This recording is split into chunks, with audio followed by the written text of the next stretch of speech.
Hello guys, this is Excel file to show you Excel XLookup function. It means what is XLookup function? It is so simple. The XLookup has an exact match as a default, whereas the XLookup default is an approximate match.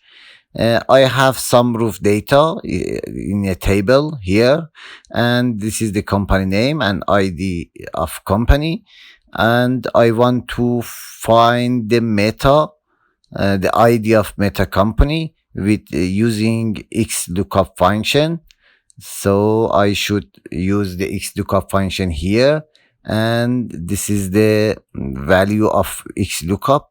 The value is meta in E4, and also now I should select the array that the XLookup should search on it, and this is the array that the XLookup will return it. The XLookup find the ID of meta here simply, and it was so simple and so fast from the XLookup function. Thank you for watching this video. Please like the video and subscribe the channel to get more video about Excel. Bye.